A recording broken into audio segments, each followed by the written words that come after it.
Columbia, South Carolina, a city steeped in history. Old buildings stand as silent witnesses. They watch the passage of time. Broad streets are lined with ancient oaks. Their branches reach out like gnarled fingers. There is a charm here, a southern grace. But beneath the surface, something else stirs. A quiet current of the unknown. It flows through the city's veins. It whispers in the humid air. Secrets are buried deep here. Some are best left undisturbed. The University of South Carolina sits at the city's core. Its campus is a tapestry of old and new. Historic halls stand beside modern structures. Manicured lawns stretch between them. Students hurry to classes, their minds on books and futures. They walk paths trod by generations before, yet few know the full extent of what lies beneath their feet, or what stories cling to the very bricks of these old buildings. The university, like the city, holds its secrets close. This is the story of the Third Eye Man, a legend that refuses to fade. The year was 1949. The world was different then, simpler, some might say. But the shadows held the same mysteries. At the University of South Carolina, life moved at its own pace. Students focused on their studies. They enjoyed the camaraderie of campus life. The war was over. A sense of optimism filled the air. But even in hopeful times, darkness can find a way to intrude. It often chooses the quietest moments, the most unsuspecting souls. One evening, a student found himself alone. He was walking near the Longstreet Theater. The night was still, the campus mostly deserted. Perhaps he was returning from a late study session, or maybe just a solitary stroll. The details have faded with time. But what he reportedly saw has not. It etched itself into the university's lore, a chilling encounter that marked the beginning. The first documented sighting of something truly unsettling, something that defied easy explanation. He described a figure, not quite human. It moved with an unnatural gait. Its form was unsettling in the dim light, but the most terrifying detail was its face. Or rather, its eyes. There were 3 of them. They glowed faintly in the darkness, an unholy trinity of vision. The legend had begun. Beneath the historic campus of USC lies a hidden world, a network of steam tunnels. These tunnels were not built for secrets. They had a practical purpose. They carried heat and utilities across the grounds, a circulatory system made of concrete and pipes, essential for the university's function. But their nature made them intriguing. Dark, hot, and largely unseen. They snaked beneath buildings, underneath the feet of unsuspecting students and faculty. A subterranean realm. These tunnels were never meant for human passage, not regularly anyway. They were service corridors, cramped in places, filled with the hum of machinery, and the oppressive heat from the steam pipes. Yet, their forbidden nature was a lure, especially for adventurous students, or those looking to prove their bravery. The tunnels became a place of legend even before the Third Eye Man. They were a challenge, a dare whispered between friends, a dark stage for a terrifying legend. The 1949 sighting was just the beginning. Like a stone dropped into a still pond, its ripples spread. The story of the three-eyed figure didn't fade away. Instead, it burrowed into the campus consciousness. It became a hushed topic of conversation, a thrilling, chilling tale to share on late nights. Students began to connect it to the steam tunnels. Could this be where such a creature dwelled? Other strange occurrences were reported, though none as vivid as the first. Fleeting shadows glimpsed at the periphery of vision. Unexplained noises emanating from tunnel grates. A feeling of being watched in certain isolated parts of the campus. The legend was growing. It was feeding on these small anxieties, these unexplained moments. Each one added another layer to the mystery. The Third Eye Man was becoming more than just a story. He was an unseen presence, a shadow lurking just out of sight. Section 5. Terror Strikes in the Depths. The 1965 attack. Years passed. The legend of the Third Eye Man simmered. It was a campus boogeyman. A scary story, until 1965. Then it became something terrifyingly real for a group of students. The exact number varies in retellings. Some say 2, others 3. They decided to explore the steam tunnels. Perhaps it was a dare, perhaps youthful curiosity. They likely expected dust, darkness, and a bit of a thrill. They found something far more horrifying. They ventured deep into the labyrinth, deeper than most dared to go. The heat was oppressive. The darkness, absolute, save for their flashlights.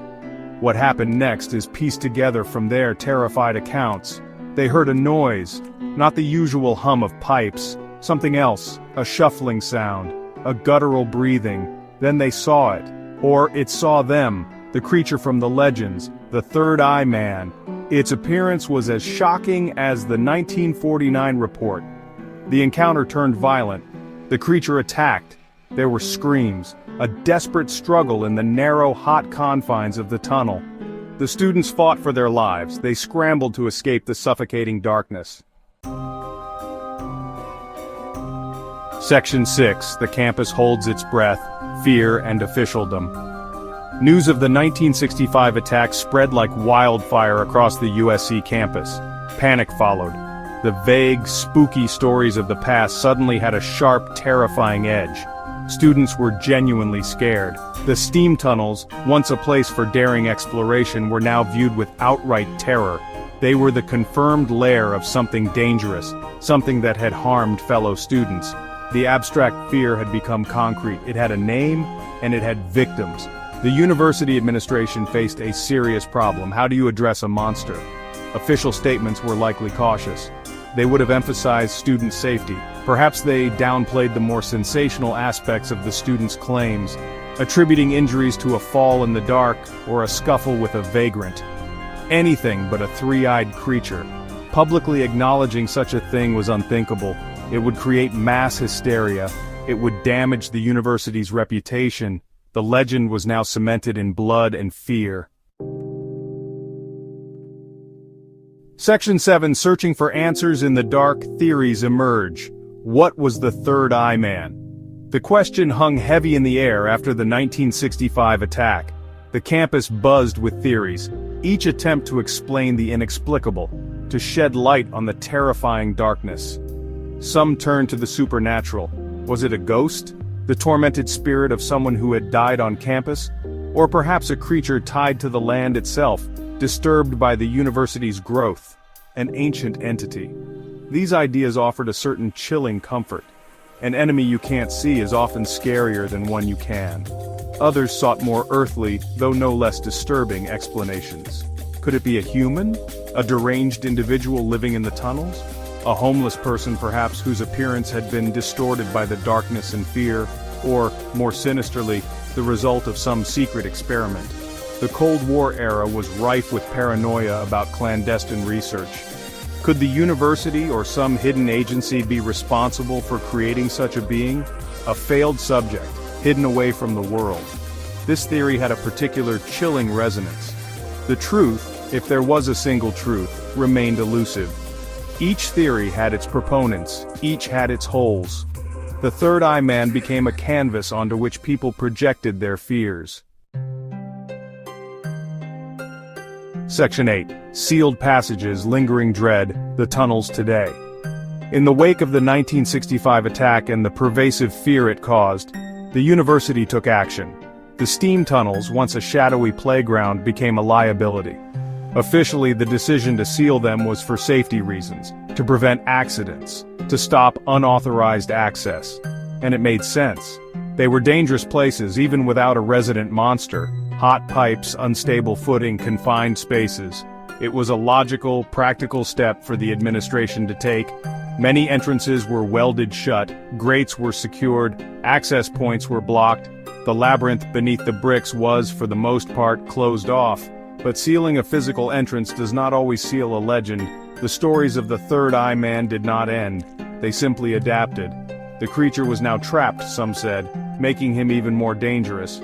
Or perhaps he found other ways out. Other hidden passages. The imagination of the student body was not so easily contained. The sealed passages serve as a constant reminder. Section 9. The enduring echo of the Third Eye, a legacy of mystery. The Third Eye Man of the University of South Carolina has become more than just a campus legend. He is a fixture of regional folklore, a chilling tale passed down from one student generation to the next. Decades have passed since the initial sightings and the infamous 1965 attack, yet the story endures. It retains its power to unsettle, to send a shiver down the spine. It speaks to something deep within us, our fascination with the unknown, our fear of the dark. Why do such stories persist? Perhaps it's because they offer a thrill, a safe way to confront our fears. Or maybe they serve as a warning, a reminder that not all corners of the world have been explored, that mysteries still exist, even in familiar places like a university campus. The Third Eye Man is a perfect embodiment of this. He is the unknown lurking just beneath the surface of everyday life, the inexplicable anomaly in an otherwise orderly world. He is a question mark etched into the university's history. The legend has undoubtedly shaped the campus culture. It adds a layer of mystique, a touch of the macabre to the university's identity. It's a shared secret among students, a common point of reference.